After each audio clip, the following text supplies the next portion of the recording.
Hello guys, welcome back to my channel. This is Manisha. Today special గోంగూర రోటి పచ్చడి అండి. ఈ పచ్చడి చాలా సింపుల్గా అండ్ ఈజీగా ఎలా చేసుకోవాలో ఇవాళ ప్రిపేర్ చేయబోతున్నాను. అసలు ఈ గోంగూర అంటేనే మనకు నీళ్ళు ఊరుతూ ఉంటాయి నోట్లో. గోంగూర పచ్చడి అంటే ఇక చెప్పాల్సిన పని లేదు. వేడివేడి అన్నంలో ఈ పచ్చడి వేసుకొని ఎంత తింటున్నామో తెలియనంత తినేస్తూ ఉంటాం. అంత బాగుంటుంది ఈ రెసిపీ. ఖచ్చితంగా ఫస్ట్ టైం ఎవరైతే నా ఛానల్ చూస్తున్నారో ముందుగా సబ్స్క్రైబ్ చేసుకోండి. అలాగే పక్కన ఉన్న బెల్ ఐకాన్ ప్రెస్ చేయడం అస్సలు మర్చిపోవద్దు. So let's start the recipe.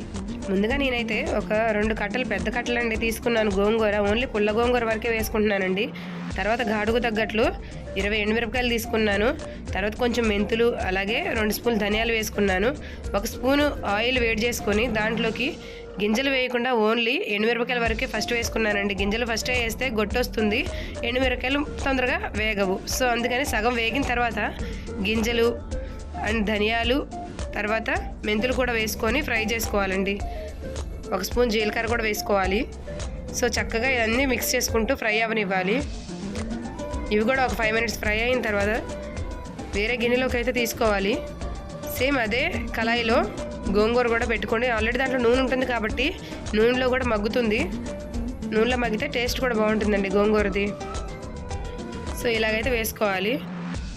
ఇలా ఒకసారి మిక్స్ చేసుకోండి మొత్తం. దీంట్లో ఇంకా వాటర్ ఏం పోయాల్సిన అవసరం అస్సలు ఉండదండి. దీంట్లో నీళ్ళు ఊరుతాయి. సో ఆ నీళ్ళు ఊరి మళ్ళీ అవే ఎగిరిపోతాయి, చక్కగా ఉడికిపోతుంది గోంగూర. చూసారు కదా, ఒక 5 మినిట్స్కి నీళ్ళు అయితే ఇట్లా ఊరిపోయినాయి. చక్కగా గోంగూర కూడా ఉడికిపోతుందండి. ఈ గోంగూర చాలా హెల్త్కి మంచిదండి. ఇందులో విటమిన్ సి, యాంటీ ఆక్సిడెంట్స్, అలాగే న్యూట్రియన్స్ చాలా ఉంటాయి. మెగ్నీషియం కూడా ఉంటుందండి. సో హెల్త్కి చాలా మంచిది. అప్పుడప్పుడు తీసుకోవడానికి ఖచ్చితంగా ట్రై చేయండి. ఇలా చూసారు కదా, నీళ్ళన్నీ ఎగిరిపోయినాయి. ఈ కన్సిస్టెన్సీ వచ్చిన తర్వాత ఆఫ్ చేసుకోవాలి స్టవ్. చక్కగా రోలు శుభ్రంగా కడుక్కోవాలండి పక్కన. దాంట్లో తడి అస్సలు ఉండకూడదు. తర్వాత దాంట్లోకి వెల్లుల్లి, కావాల్సినంత ఉప్పు కూడా వేసుకోవాలి. ముందుగా నేనైతే ఎండుమిరపకాయలు మనం ఫ్రై చేసుకున్నాం కదండి, అవైతే వేసుకున్నాను. దాంట్లో కొంచెం కల్లుప్పు కూడా వేసుకున్నాను. తొందరగా నలుగుతుంది కల్లుప్పు వేసుకుంటే. సో చక్కగా మెత్తగా అయ్యేంత వరకు ఫ్రై చేయాలి. ఒకేసారి గోంగూర అండ్ ఈ ఎండుమిరపకాయలు కూడా ఒకేసారి వేసుకోకూడదు. ఎండుమిరపకాయలు నలగవు. సో చూసుకొని ఫస్ట్ వేసుకొని ఇవి చక్కగా మెత్తగా నలిగిన తర్వాతే గోంగూర కూడా వేసుకోవాలండి. చూసారు కదా, ఇలా మెత్తగా నలిగిన తర్వాత గోంగూర కూడా వేసేసుకోండి, మనం ఉడకబెట్టిన గోంగూర.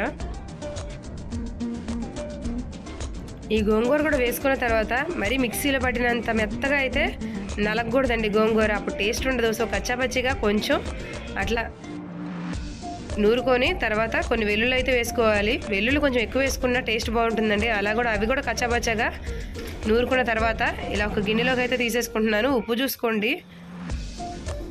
సో ఇలా గిన్నెలోకి తీసేసుకొని తర్వాత తాలింపుకి అయితే ప్రిపేర్ చేసుకుంటున్నాను. ఆయిల్ కూడా ఎక్కువ పట్టదండి. ఒక 2 గంటల వరకు అయితే ఆయిల్ వేసుకున్నాను.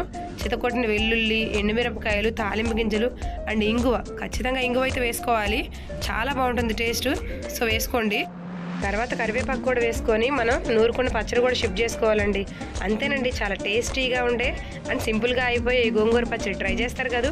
Thank you guys, thanks for watching. Please like, share, subscribe and hit the bell icon to watch.